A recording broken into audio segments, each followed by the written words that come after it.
और फिर निवेदन बहुत ध्यान से सुनिएगा। मान लो कभी आपको ऐसा लग रहा है कि डॉक्टर बोल रहा है कि घुटने बदलना पड़ेंगे, या तुम्हारी रीढ़ की हड्डी में कोई गैप आ गया है, या सोने के बाद जब उठते हो तो पीठ में या कमर में दर्द रहता है, तो उसके लिए ये जो बेलपत्री का पीछे की जो डांट होती है उसको गुठ कहते हैं, आप लोग तोड़ के फेंक देते हैं, ध्यान है? बेलपत्री के पीछे एक मोटा सा भाग होता है जिसको आप तोड़ के फेंक देते हैं।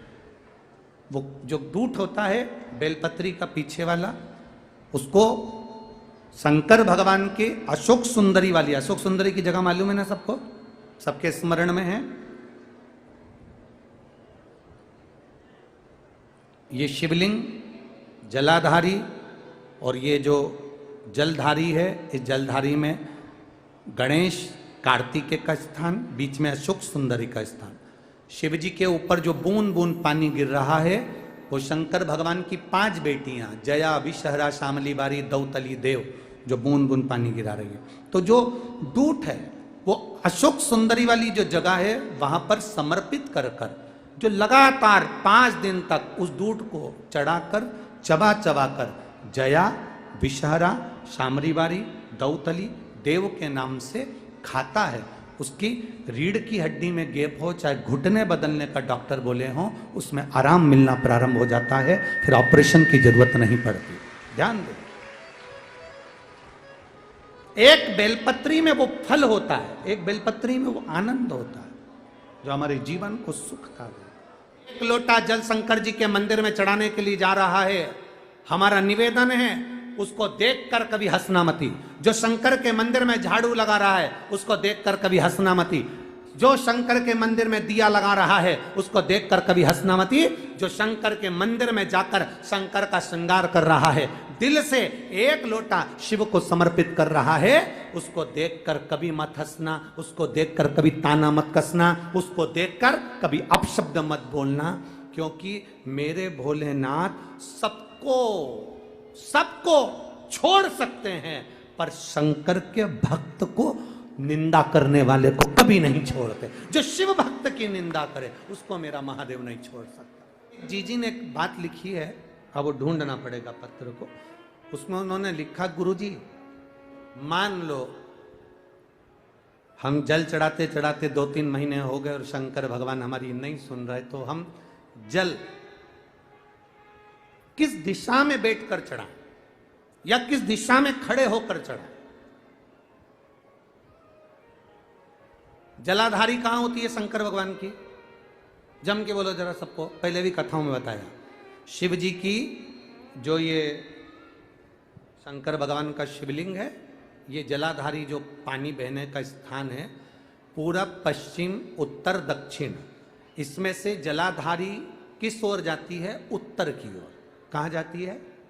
जम के बोलो जरा, उत्तर की ओर।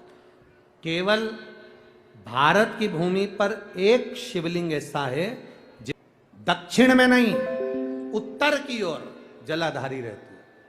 तो बेटी ने पूछा कि गुरुदेव अगर मान लो हमें जल चढ़ाता चढ़ाता इतना दिन हो गया और बाबा नहीं सुनी रिया, तो हम कई करें?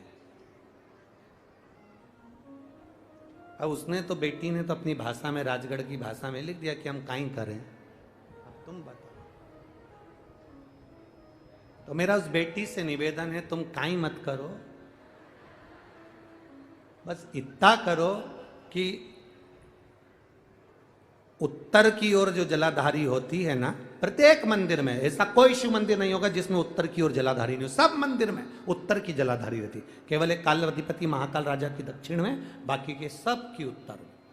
तो अगर बाबा नहीं सुन रहे हैं तो बेलपत्री एक अशोक सुंदरी वाली जगह पर चढ़ाकर, दूसरी बेलपत्री बाबा देवादिदेव महादेव को, ये डंडी का मुख अशोक सुंदरी के यहाँ चढ़ाओ तो उत्तर की ओर, ये दंड जो आप बेलपत्र चढ़ाओगे शिवलिंग के ऊपर, इसकी डंडी का मुख भी उत्तर की ओर।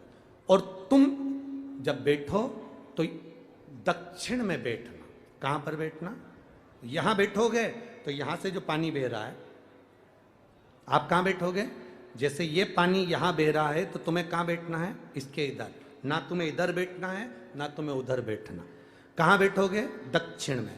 दक्षिण में बैठोगे तो तुम्हारा मुख कहाँ हो गया, जम के बोलो, जम के उत्तर में। तो तुम जब यहाँ बैठोगे तो ये जो जलाधारी है जहाँ से पानी बहकर जा रहा है यहाँ बैठोगे, और जब आप जल समर्पित करोगे, जल चढ़ाते चढ़ाते एक बार थोड़ा सा आगे बढ़कर जल की धार को अशुक सुंदरी तक लेकर जाना।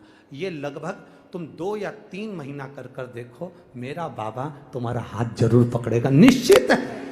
वो बल उस स्थान से प्राप्त होगा, वो स्थान, क्योंकि प्रत्येक जो जलाधारी होती है वो उत्तर की ओर होती है, प्रत्येक जलाधारी। 2 बेलपत्र समर्पित करना है। बेलपत्र की डंडी कहां होना चाहिए, अशोक सुंदरी पर चढ़ाओगे वो वाली, उसकी डंडी कहां हो, उत्तर की ओर। शिवलिंग पर जो बेलपत्र चढ़ाओगे उसकी डंडी कहां हो, उत्तर की ओर। तुम कहां बैठोगे, दक्षिण में। तुम्हारा मुख कहां हो, उत्तर, अर्थात जहां से पानी बहकर जा रहा है। हम इधर बैठे तो जैसे ये जल उधर बहकर जा रहा है तो हम इधर बैठकर बाबा को जल समर्पित करें, और जल चढ़ाते चढ़ाते अपने कलश को थोड़ा सा आगे बढ़ाएं, जिससे अशोक सुंदरी तक वो धार जाए और वापिस शिवलिंग पर चढ़ाकर हमारे पास वो कलश वापिस आए। ये धार का महत्व समझिए। हम कई बार जल चढ़ाते हैं तो हमारी आदत क्या होती है, कई बार जल चढ़ाने वाले जितने लोग हैं, जैसे हमारी आदत क्या है, ये शिवलिंग है, ये जलाधारी, तो हम यहाँ बैठ जाते हैं। कहाँ बैठते हैं, यहाँ बैठ गए। यहाँ बैठ के हमने जल चढ़ाया, तुम्हें लगता है ना शंकर जी हमारे सामने होना चाहिए, तो हमने यहाँ बैठ के जल चढ़ा दिया। जल चढ़ाया, अब आप चढ़ा तो रहे हो, ठीक है, पर स्थान की मूलता, यहाँ जो कुर्सी है, यहाँ जो स्थान है, उस पर बैठकर कोई प्रधानमंत्री, मुख्यमंत्री, आदि अध्यक्ष, उपाध्यक्ष, विधायक आदि, इसकी जो कुर्सी होती है, कुर्सी साधारण स्थान की मूलता है कि तुम बैठे कहाँ हो। जल चढ़ाते समय, तुम बाबा से कहते समय तुम्हारी भाव कहाँ पर है, किस स्थान पर बैठकर आप क्या कह रहे हो।